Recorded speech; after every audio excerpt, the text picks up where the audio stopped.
بسم اللہ الرحمن الرحیم۔ یہ ایک ایسے عظیم شخص کی داستان ہے جو حقیقی منزل کو حاصل کرنے کے لیے ہمیشہ کوشاں اور اللہ سبحانہ و تعالی کی تلاش میں مسلسل سرگرداں رہا ہو۔ حضرت سلمان فارسی رضی اللہ تعالیٰ عنہ کی کہانی ہم آپ کو انہی کی زبانی سناتے ہیں۔ یقیناً جس طرح وہ اپنی آپ بیتی عمدہ اسلوب میں بیان کر سکتے ہیں، کوئی دوسرا تو یہ انداز نہیں اپنا سکتا۔ بلا شبہ اس سلسلہ میں جس طرح ان کے اپنے احساسات نازک اور انداز بیان صداقت تو حقیقت پر مبنی ہو سکتا ہے، کوئی بھی دوسرا یہ حق ادا نہیں کر سکتا۔ تو سنیے، حضرت سلمان فارسی رضی اللہ تعالیٰ عنہ فرماتے ہیں کہ میں اصفہان کے علاقے کا ایک فارسی النسل نوجوان تھا جس بستی میں ہم رہائش پذیر تھے، وہ جی نام سے مشہور تھی۔ میرا باپ اس بستی کا سردار تھا اور وہ تمام بستی والوں میں زیادہ مالدار اور روب و دبدبہ کا مالک تھا۔ پیدائش کے دن سے میرے ساتھ اسے دنیا کی ہر چیز سے زیادہ پیار تھا۔ جو میری عمر بڑھتی گئی اس کے مہر و محبت میں اضافہ ہوتا گیا۔ مجھے گھر کی چار دیواری میں اس طرح پابند کر دیا گیا جس طرح دو شیزاؤں کو گھروں میں پابند کر دیا جاتا ہے۔ میں نے محبت کے اس قید خانے میں مجوسیت کی تعلیم حاصل کرنا شروع کر دی، اس میں بہت زیادہ محنت کی اور اس میدان میں خاص مقام پیدا کر لیا۔ بالآخر مجھے اس آگ کا نگران بنا دیا گیا جس کی ہم پوجا کیا کرتے تھے۔ اسے لگاتار جلائے رکھنے کی ذمہ داری مجھ پر تھی۔ میں اسے دن رات ایک لمحہ کے لیے بھی بجھنے نہ دیتا۔ میرا والد بہت بڑا جاگیردار تھا۔ سالانہ وافر مقدار میں غلہ ہمارے گھر آتا۔ روزانہ اس جاگیر کی دیکھ بھال میرے والد کا معمول تھا۔ ایک دن وہ کسی ضروری کام میں مشغول ہو گئے اور مجھے حکم دیا، بیٹا میں آج کھیتوں میں نہیں جا سکوں گا، میری جگہ آپ جائیں اور کھیتوں کی نگرانی کریں۔ میں گھر سے تو اپنی جاگیر کی نگرانی کے لیے نکلا، لیکن راستہ میں ایک گرجا کے پاس گزرا جس میں عیسائی پوجا پاٹ میں مصروف تھے۔ مجھے ان کا طرز عبادت بہت پسند آیا۔ مجھے ان دنوں عیسائیت یا دیگر ادیان کے متعلق کچھ علم نہ تھا، اس لیے کہ میرا والد مجھے گھر سے کسی وقت باہر نکلنے ہی نہ دیتا تھا۔ اس روز جب میں نے گرجا کے اندر عیسائیوں کی اجتماعی آوازیں سنی تو میں بے اختیار ان کے اندر چلا گیا۔ جب میں نے غور سے انہیں دیکھا کہ وہ سب عبادت میں مصروف ہیں تو مجھے ان کی عبادت کا انداز بہت پسند آیا اور میں ان کے دین کی طرف راغب ہو گیا۔ میں نے اپنے دل میں کہا، خدا کی قسم یہ دین تو اس سے کہیں بہتر ہے جو ہم نے اختیار کر رکھا ہے۔ بخدا میں غروب آفتاب تک وہیں رہا اور اس دن کھیتی باڑی کی نگرانی کے لیے نہ گیا۔ میں نے اہل کنیسہ سے دریافت کیا، اس دین کا مرکز کہاں ہے؟ انہوں نے مجھے بتایا، شام میں۔ جب رات ہوئی تو میں اپنے گھر واپس لوٹ آیا۔ باپ نے مجھ سے پوچھا، آج دن بھر آپ نے کون سا کام سر انجام دیا؟ میں نے عرض کی، ابا جان آج کھیتوں کی طرف جاتے ہوئے میرا کنیسہ کے پاس سے گزر ہوا، میں نے دیکھا کہ کچھ لوگ اندر عبادت میں مصروف ہیں۔ مجھے ان کی عبادت کا انداز بہت پسند آیا۔ شام تک میں انہی کے پاس بیٹھا رہا۔ میرا باپ یہ باتیں سن کر گھبرا گیا اور اس نے اپنا دل پکڑ کر کہا، بیٹا اس دین میں کوئی خیر و بھلائی نہیں، تیرے آباؤ اجداد کا دین اس سے کہیں بہتر ہے۔ میں نے کہا، ابا جان ہرگز نہیں، خدا کی قسم ان لوگوں کا دین ہمارے دین سے بہت بہتر ہے۔ میرا باپ میری جانب سے یہ جواب سن کر بہت پریشان ہوا۔ اسے اندیشہ لاحق ہو گیا کہ کہیں میں اپنے آبائی دین سے منحرف نہ ہو جاؤں۔ اس نے مجھے گھر میں قید کر دیا اور میرے پاؤں میں زنجیر ڈال دی۔ ایک دن مجھے موقع ملا تو میں نے گرجے میں یہ پیغام بھیجا، جب کوئی ملک شام کو جانے والا قافلہ آپ کے ہاں سے گزرے تو مجھے ضرور اطلاع کر دیں۔ تھوڑے دنوں کے بعد ایک قافلہ وہاں پہنچا جو شام جا رہا تھا۔ اہل کنیسہ نے مجھے اطلاع کر دی۔ میں نے پورے زور سے جھٹکا دیا، زنجیر ٹوٹ کر دور جا گری اور میں چپکے سے باہر نکل آیا اور قافلے کے ساتھ ہو لیا۔ چند دنوں بعد ہم شام پہنچ گئے۔ وہاں میں نے دریافت کیا، اس ملک میں سب سے اعلیٰ مذہبی شخصیت کون ہے؟ لوگوں نے مجھے بتایا، چرچ کا نگران اعلیٰ پوپ۔ میں اس کی خدمت میں حاضر ہوا اور عرض کی، مجھے عیسائیت میں دلچسپی ہے، میری دلی تمنا ہے میں آپ کے پاس رہوں، عیسائی مذہب کی تعلیم حاصل کروں اور آپ کی رہنمائی میں عبادت کروں۔ میری معروضات سن کر اس نے مجھے اپنے پاس رہنے کی اجازت دے دی۔ میں نے جی بھر کر اس کی خدمت کی، لیکن تھوڑے ہی عرصے بعد مجھے معلوم ہو گیا کہ یہ آدمی اچھا نہیں ہے۔ یہ اپنے پیروکاروں کو صدقہ و خیرات کرنے کا حکم دیتا ہے، اور جب وہ اپنے مال و متاع لے کر اس کی خدمت میں حاضر ہوتے تاکہ اس کے ذریعے صدقہ و خیرات کیا جائے تو یہ سب مال خود ہڑپ کر جاتا، فقراء و مساکین کو اس میں سے کچھ نہ دیتا۔ اس طرح اس نے 7 مٹکے سونے اور چاندی سے بھر لیے۔ جب میں نے اس کی یہ حرکات دیکھی تو مجھے وہ شخص بہت برا لگا، لیکن چند ہی دنوں بعد موت نے اسے آ لیا۔ عیسائی پیروکار جب اسے دفن کرنے لگے تو میں نے ان سے کہا، تمہارا مذہبی سردار کوئی اچھا آدمی نہیں تھا، یہ تمہیں تو صدقہ و خیرات کا حکم دیتا، اور جب اس کے ترغیب دلانے پر تم اپنا مال اس کے پاس جمع کراتے تاکہ یہ اپنے ہاتھ سے غرباء و مساکین میں تقسیم کر دے تو یہ سب مال خود ہڑپ کر جاتا، اس میں سے ایک پائی بھی کسی مسکین کو نہ دیتا۔ انہوں نے مجھ سے کہا، آپ کے پاس کیا دلیل ہے؟ میں نے کہا، تمہیں اس کا خزانہ بتا دیتا ہوں۔ انہوں نے کہا، ہاں بتائیے۔ میں نے انہیں وہ خفیہ جگہ بتائی جہاں اس نے مال دبا رکھا تھا۔ جب انہوں نے سونے اور چاندی کے بھرے ہوئے 7 مٹکے دیکھے تو انگشتے بدن داں رہ گئے۔ یہ مٹکے وہاں سے نکال لیے اور سب نے فیصلہ کیا کہ اسے دفن نہ کیا جائے بلکہ سولی پہ لٹکا کر اس پر پتھر برسائے جائیں، اور اس کے ساتھ بالآخر یہی سلوک کیا گیا۔ چند دن گزرنے کے بعد لوگوں نے ایک دوسرے شخص کو اپنا مذہبی رہنما منتخب کر لیا۔ میں نے اس کی خدمت کرنا شروع کر دی اور اس سے تعلیم حاصل کرنے لگا۔ میں نے دیکھا یہ شخص تو بہت بڑا زاہد، آخرت کا متمنی اور دن رات عبادت میں مصروف رہنے والا ہے۔ اس کے یہ اوصاف دیکھ کر مجھے اس سے بے انتہا عقیدت و محبت ہو گئی۔ میں اس کی خدمت میں بہت عرصہ تک رہا۔ جب اس کی موت کا وقت قریب آیا تو میں بہت افسردہ ہوا۔ روتے ہوئے اس کی خدمت میں عرض کی، حضرت میں اب کہاں جاؤں؟ میرے لیے کیا حکم ہے؟ میں کس سے تعلیم حاصل کروں؟ اس نے لڑکھڑاتی ہوئی زبان سے کہا، بیٹا، موصل میں ایک شخص رہتا ہے جو ہمارے مشن پر قائم ہے، تم اس کے پاس چلے جانا۔ جب میرا یہ مذہبی رہنما فوت ہو گیا تو میں تجہیز و تدفین سے فارغ ہو کر سیدھا موصل روانہ ہو گیا اور اس شخص سے ملاقات کی جس کے متعلق مجھے بتایا گیا تھا۔ میں نے اپنا تعارف کرانے کے بعد عرض کی، مجھے فلاں پادری نے مرنے سے پہلے وصیت کی تھی کہ میں آپ کی خدمت عالیہ میں حاضر ہو کر مذہبی تعلیم حاصل کروں۔ انہوں نے آپ کے متعلق مجھے یہ بھی بتایا کہ آپ ان کے مشن پر قائم ہیں۔ وہ میری باتوں سے متاثر ہوا اور اپنے پاس رہنے کی اس نے مجھے بخوشی اجازت دے دی۔ میں نے اس پادری کو بھی بہت بہتر پایا۔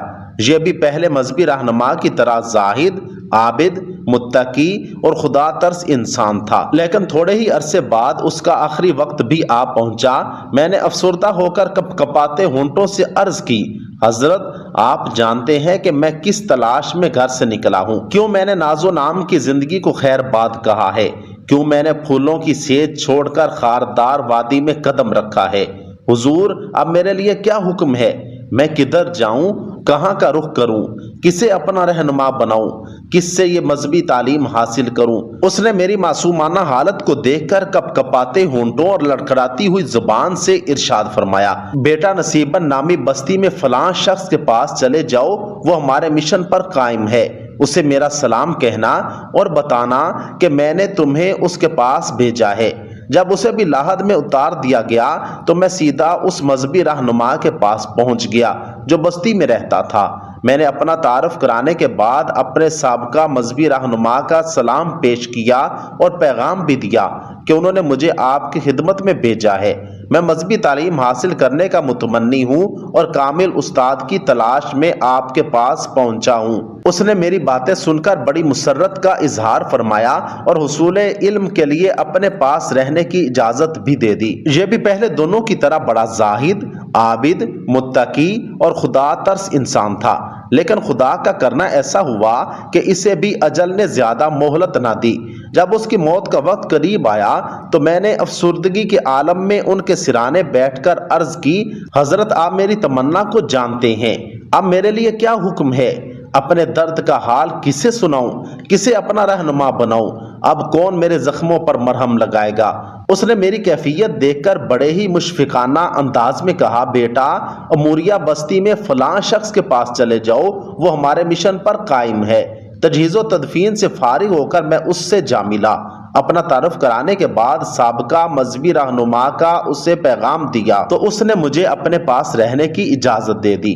تعلیم کے ساتھ ساتھ یہاں مجھے کاروبار کے مواقع بھی میسر آئے۔ کاروبار میں بہت برکت ہوئی، جس سے بہت سی گائیں اور بکریاں میرے پاس جمع ہو گئیں۔ لیکن قدرت کا کرنا ایسا ہوا کہ انہیں بھی زیادہ مہلت نہ ملی۔ جب موت کا وقت قریب آیا تو میں نے حسب معمول عرض کی، حضرت اب میرے لیے کیا حکم ہے؟ اس نے مجھے یہ بات بتائی۔ کہنے لگا، اللہ کی قسم، روئے زمین پہ اب کوئی ایسا شخص باقی نہیں رہا جو ہمارے مشن پر قائم ہو، لیکن سرزمین عرب میں ایک نبی مبعوث ہونے والا ہے جو دین ابراہیمی لے کر آئے گا۔ پھر وہ اپنے وطن سے ایک ایسے علاقے کی طرف ہجرت کرے گا جہاں سیاہ خشک پتھروں کے درمیان کھجوروں کے باغات ہوں گے۔ اس کی چند ایک واضح نشانیاں بھی ہوں گی۔ وہ ہدیہ تو کھا لے گا لیکن صدقہ کی چیز نہیں کھائے گا۔ اس کے کندھوں کے درمیان مہر نبوت ہوگی۔ اگر آپ وہاں جانے کی استطاعت رکھتے ہوں تو میری نصیحت ہے، ضرور جائیں اور ان سے ضرور ملیں۔ اس مذہبی رہنما کی وفات کے بعد میں بہت عرصہ تک اموریہ بستی میں رہا۔ ایک مرتبہ قبیلہ بنو کلب کے عرب تاجر یہاں سے گزرے۔ میں نے ان سے کہا، اگر تم مجھے بھی اپنے ساتھ لے جاؤ تو میں اس کے عوض یہ سب گائیں اور بکریاں تمہیں دے دوں گا۔ انہوں نے کہا، ہمیں یہ سودا منظور ہے۔ میں نے سارا مال ان کے حوالے کر دیا اور انہوں نے مجھے اپنے ساتھ سوار کر لیا۔ جب ہم وادی القرا میں پہنچے تو انہوں نے میرے ساتھ دھوکہ کیا اور مجھے ایک یہودی کے ہاتھ فروخت کر دیا۔ مجھے مجبوراً اس کی غلامی میں رہنا پڑا، لیکن کچھ عرصہ کے بعد بنو قریظہ میں سے اس کا چچا زاد بھائی ملنے کے لیے آیا اور اس نے مجھے خرید لیا اور اپنے ساتھ یثرب لے گیا۔ وہاں میں نے کھجوروں کے وہ باغات دیکھے جو اموریہ کے پادری نے مجھے بتائے تھے۔ میں نے سوچ لیا کہ یہی میری آخری منزل ہے۔ میں یہاں غلامی کے دن گزارنے لگا، دن بھر ان کا کام کرتا اور زندہ رہنے کے لیے معمولی سا 2 وقت کا کھانا مل جاتا۔ یوں ہی میری زندگی کے دن گزرنے لگے۔ ان دنوں نبی اکرم صلی اللہ علیہ وآلہ وسلم مکہ معظمہ میں اپنی قوم کو دین اسلام کی دعوت دینے میں مصروف تھے، لیکن میں غلامی کی وجہ سے آپ صلی اللہ علیہ وآلہ وسلم کے متعلق زیادہ معلومات حاصل نہ کر سکا۔ تھوڑے ہی عرصے بعد رسول اکرم صلی اللہ علیہ وآلہ وسلم ہجرت کر کے یثرب پہنچ گئے۔ میں اس وقت کھجور کی چوٹی پر کام میں مصروف تھا۔ میرا آقا نیچے کھجور کے درخت کے پاس بیٹھا ہوا تھا۔ اس کا چچا زاد بھائی دوڑتا ہوا آیا، سانس پھولا ہوا تھا، گھبراہٹ کے عالم میں کہنے لگا، خدا بنو کیلا اوس و خزرج کو تباہ کرے۔ وہ آج قبا میں اس شخص کے استقبال کے لیے جا رہے ہیں جو مکہ سے ہجرت کر کے آ رہا ہے اور اس کا دعویٰ ہے کہ میں نبی ہوں۔ میں نے جب کھجور کی چوٹی پہ اس کی بات سنی تو میرے بدن میں کپ کپی طاری ہو گئی۔ مجھے خطرہ لاحق ہوا کہیں میں نیچے ہی نہ گر جاؤں۔ میں جلدی سے نیچے اترا اور بے خودی میں آنے والے شخص سے کہا، خدا کے لیے آپ مجھے دوبارہ بتائیے کیا خبر ہے۔ میری یہ حالت دیکھ کر میرے آقا کو بہت غصہ آیا اور اس نے مجھے تابڑ توڑ مکے رسید کرنا شروع کر دیے اور بڑبڑایا کہ تجھے اس سے کیا، چل تو اپنا کام کر۔ جب شام کا وقت ہوا تو میں نے کھجوروں کا تھیلا بغل میں لیا اور تلاش کرتے کرتے وہاں پہنچ گیا جہاں رسول اکرم صلی اللہ علیہ وآلہ وسلم جلوہ افروز ہوتے تھے۔ میں آپ صلی اللہ علیہ وآلہ وسلم کی خدمت میں حاضر ہوا اور عرض کی، مجھے یہ پتہ چلا ہے کہ آپ ایک صالح اور خدا ترس انسان ہیں اور آپ کے ہمراہ کچھ مسافر ساتھی بھی ہیں۔ یہ میرے پاس صدقہ کی کھجوریں ہیں، یہ میں آپ صلی اللہ علیہ وآلہ وسلم کی خدمت میں پیش کرنے کے لیے حاضر ہوا ہوں۔ آپ صلی اللہ علیہ وآلہ وسلم نے وہ کھجوریں لی اور اپنے ساتھیوں سے ارشاد فرمایا، یہ کھجوریں کھا لو، اور اپنا ہاتھ روک لیا۔ آپ صلی اللہ علیہ وآلہ وسلم نے اس میں سے کوئی کھجور نہ کھائی۔ میں نے اپنے دل میں کہا، یہ ایک نشانی تو پوری ہوئی۔ پھر میں واپس آ گیا، دوسرے دن اور کھجوریں لی اور آپ صلی اللہ علیہ وآلہ وسلم کے پاس حاضر ہو گیا اور عرض کی، چونکہ آپ صلی اللہ علیہ وآلہ وسلم صدقہ نہیں کھاتے، اس لیے یہ بطور تحفہ کچھ کھجوریں آپ کی خدمت میں پیش کرتا ہوں۔ آپ صلی اللہ علیہ وآلہ وسلم نے یہ تحفہ قبول کیا، خود بھی یہ کھجوریں کھائیں اور اپنے صحابہ کرام رضوان اللہ علیہم اجمعین کو بھی کھلائیں۔ میں نے دل میں سوچا، یہ دوسری نشانی پوری ہوئی۔ پھر میں تیسری مرتبہ رسول اقدس صلی اللہ علیہ وآلہ وسلم کی خدمت میں حاضر ہوا۔ اس دفعہ آپ صلی اللہ علیہ وآلہ وسلم جنت البقیع میں اپنے ایک صحابی کی تدفین کے سلسلہ میں تشریف فرما تھے۔ اس وقت آپ صلی اللہ علیہ وآلہ وسلم نے 2 چادریں زیب تن کی ہوئی تھیں۔